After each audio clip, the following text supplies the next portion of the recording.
فرمایا محمد رسول اللہ، محمد علیہ الصلوۃ والسلام اللہ کے رسول ہیں۔ والذین معہ اشداء علی الکفار رحماء بینہم، اور وہ لوگ جو اس کے ساتھ ہیں، اس رسول کے ساتھ ہیں، یعنی صحابہ کرام اصحاب محمد رضوان اللہ علیہم اجمعین، کفار کے بارے میں بڑے سخت ہیں اور آپس میں رحم دل ہیں۔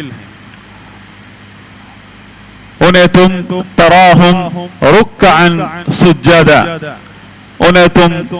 رکوع کی حالت میں، سجدے کی حالت میں، یعنی اعمال کے اندر مشغول پاؤ گے۔ یبتغون فضلا من اللہ ورضوانا، اللہ تعالیٰ نے ان کے دل کی گواہی دی ہے کہ جو بھی وہ عمل کرتے ہیں اس میں ان کی اللہ کی رضا کی طلب ہوتی ہے، اللہ کی رضا چاہتے ہیں اور اللہ کا فضل چاہتے ہیں۔ یہ واحد وہ قوم ہے صحابہ کرام جن کے دل کی گواہی اللہ تعالیٰ نے دی ہے، جن کی نیتوں کی گواہی اللہ تعالیٰ نے دی ہے کہ ان کی نیتوں میں کہیں بھی ریاکاری، شرک اصغر تک کا بھی احتمال نہیں ہے۔ سیماہم فی وجوہہم من اثر السجود، عبادت تو اللہ کی کرتے ہیں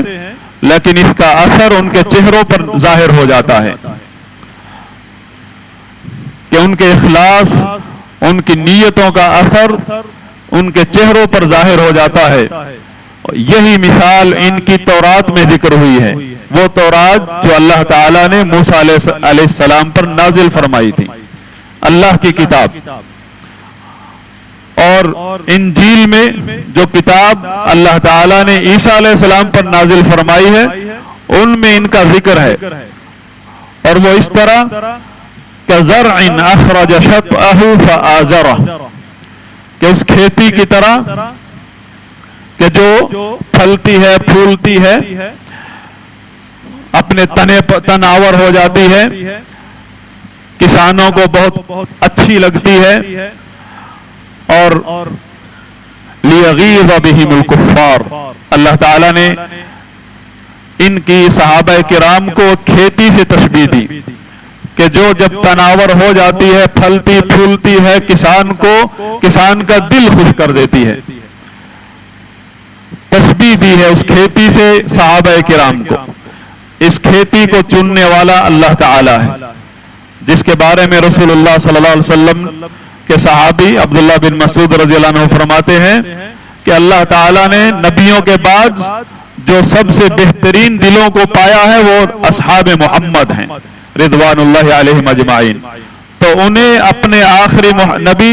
خاتم النبیین محمد رسول اللہ صلی اللہ علیہ وسلم کی معیت اور صحبت کے لیے چن لیا ہے،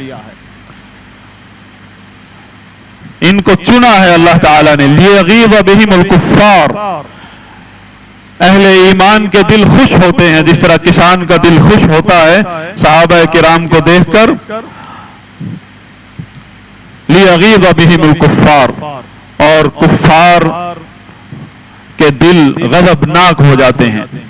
منہ اتر جاتے ہیں جب کفار صحابہ کرام کو نبی صلی اللہ علیہ وسلم کے ساتھ دیکھتے ہیں۔ وعد اللہ الذین آمنوا وعملوا الصالحات منہم، ان اہل ایمان اور عمل صالح کرنے والے یہ صحابہ کرام، ان کے ساتھ اللہ تعالیٰ نے وعدہ کر لیا ہے مغفرۃ واجرا عظیما، اپنی مغفرت کا اور اجر عظیم کا، یعنی جنت کا۔ مغفرت کا بھی وعدہ ہو چکا ہے اور جنت کا بھی وعدہ ہو چکا ہے، اور جس شخص کے لیے اللہ کا وعدہ، مغفرت کا وعدہ ثابت ہو جائے اس کے بارے میں زبان کھولنا حرام ہے، قطعی طور پر حرام ہے، اور اس کی زندہ مثال رسول اللہ صلی اللہ علیہ وسلم کی زندگی میں موجود ہے کہ ایک صحابی رسول ہے، بدری ہے، اس سے بہت بڑی غلطی ظاہراً ہو گئی کہ فتح مکہ کے بارے میں، جو فتح مکہ سے پہلے مکہ پر حملہ ہونے کے لیے جو میٹنگ ہوئی تھی اس کا راز فاش ہو گیا، ہونے جا رہا تھا ان کے ہاتھوں، راز فاش ہونے جا رہا تھا۔ پرچی لکھ کر ایک عورت کے ہاتھ اہل مکہ کے پاس پہنچنے والی تھی۔ لکھنے والے کون؟ صحابی رسول رضی اللہ تعالی عنہ۔ اللہ تعالی نے وہ راز کھول دیا اور آپ صلی اللہ علیہ وسلم کا راز فاش ہونے سے بچ گیا۔ وہ عورت گرفتار ہو گئی، انکوائری کے بعد پتہ چلا کہ فلاں صحابی نے لکھی ہے، تو ان صحابی رسول کو پکڑ کے لایا گیا۔ دیگر صحابہ کرام نے جوش میں آ کر ان کو منافق تک کہا۔ رسول اللہ صلی اللہ علیہ وسلم نے کیس کو چھوڑ دیا، پہلے اس کا منہ بند کیا۔ کیس کا فیصلہ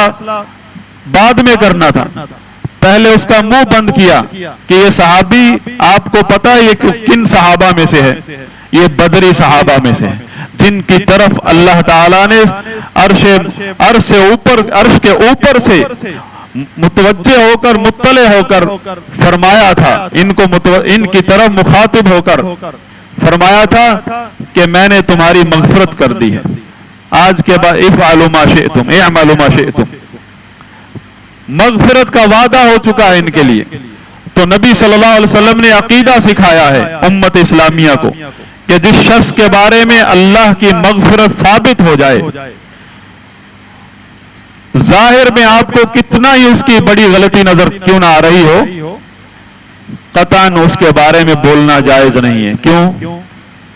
ظاہراً تو بہت کچھ نظر آ رہا ہے، جرم ہے، غلطی ہے۔ ایمان بالغیب کا یہی تقاضا ہے، یہ اللہ کا معاملہ ہے۔ اس نے شخصیات کو متعین کر کے ان کی مغفرت کا وعدہ سنا دیا ہے اور جنت کا وعدہ بھی سنا دیا ہے، وَأَجْرًا عَظِيمًا۔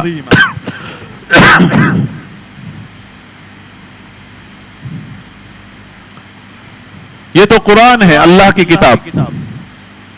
اور رسول اللہ صلی اللہ علیہ وسلم کی احادیث اس میں بے شمار ہیں۔ ایک حدیث جو سب کا منہ بند کرتی ہے، فرمایا فَإِذَا ذُكِرَ أَصْحَابِي فَأَمْسِكُوا۔ میرے صحابہ کی کوئی بھی ایسی بات جو تمہیں بری لگتی ہو تمہارے سامنے آ جائے، امسکو، منہ کو بند کر لو، زبان مت چلانا، زبان مت استعمال کرنا میرے صحابہ کے بارے میں، چاہے ان کی کوئی غلط بات آپ کے سامنے آ جائے۔ حضرات گرامی، اسی لیے ائمہ اسلام، ائمہ اہل سنت، انہوں نے صحابہ کے فضائل اور آداب میں کم کتابیں لکھی ہیں، جبکہ صحابہ کے دفاع میں زیادہ لکھی ہیں۔ صحابہ کے دفاع میں اہل بدعت اور اہل نفاق کا رد کرنے کے لیے ان کی قلم زیادہ استعمال ہوئی ہے۔ جب صحابہ کے بارے میں ان کی اہل نفاق اور اہل بدعت، اہل شر، جب انہوں نے زبان استعمال کی تو اہل اسلام کے ائمہ، اسلام کے ائمہ، ائمہ دین، انہوں نے اس طرف زیادہ توجہ دی ہے۔ امام مالک رحمہ اللہ، امام دار الحجرہ، مدینہ الرسول میں بیٹھ کر ساری امت کے علماء کو علم دینے والے لوگ، شخصیت، امام مالک رحمہ اللہ اسی آیت سے یہ استدلال لیتے ہیں۔ امام ابن کثیر رحمہ اللہ اس سورت کی تفسیر میں بیان کرتے ہیں، وَمِنْ هَذِهِ الْآيَةِ انتزع الإمام مالك رحمه الله رحمة الله عليه في رواية عنه بتكفير الروافض الذين يبغضون الصحابة رضي الله عنهم، قال لأنهم يغيظونهم، ومن غاض الصحابة رضي الله عنهم فهو كافر لهذه الآية، ووافقت طائفة من العلماء رضي الله عنهم على ذلك۔ امام ابن کثیر رحمہ اللہ تفسیر میں نقل فرماتے ہیں کہ اس آیت کریمہ سے امام مالک نے یہ فتویٰ لیا ہے، روافض کی تکفیر کا فتویٰ، روافض کو کافر قرار دیا ہے امام مالک رحمہ اللہ نے اس آیت کی روشنی میں، جو کہ صحابہ کرام سے بغض رکھتے ہیں، کیونکہ صحابہ کرام کا بغض حرام ہے۔ اللہ اور اس کے رسول صحابہ کرام کی طرف بلا رہے ہیں، ان کی محبت اور موالات کی طرف، اور ایک شخص ان کی محبت کو ٹھکراتا ہے بلکہ ان کے ایمان پر شک کرتا ہے، اور پھر وہ صحابہ جن کا نام لیا ہو رسول اللہ صلی اللہ علیہ وسلم نے، ابو بکر، عمر، عثمان، علی، عشرہ مبشرہ بالجنہ، سب سے پہلے درجے کے صحابہ، اور اہل علم کی ایک جماعت نے امام مالک رحمہ اللہ کی تائید کی ہے، یہی فتویٰ موقف انہی کا ہے۔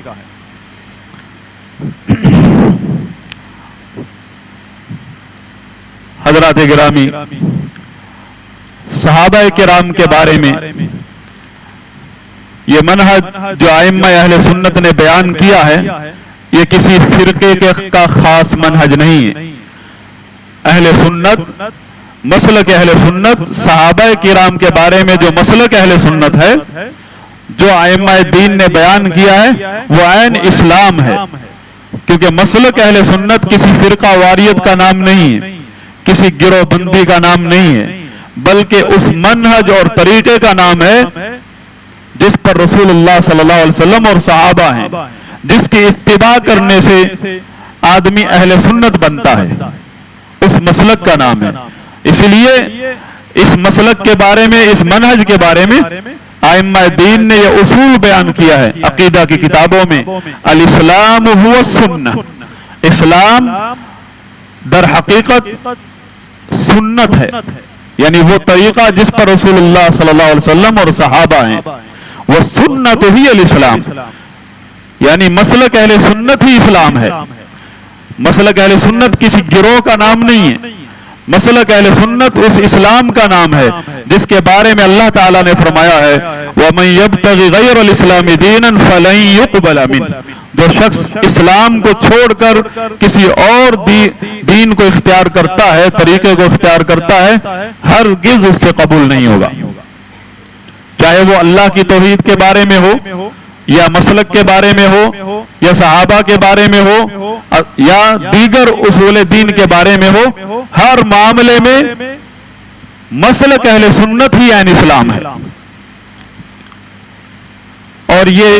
اسی مسلک کے بارے میں اللہ تعالیٰ نے، اللہ کے رسول صلی اللہ علیہ وسلم نے فرمایا لا تزال طائفة من امتی ظاہرین علی الحق،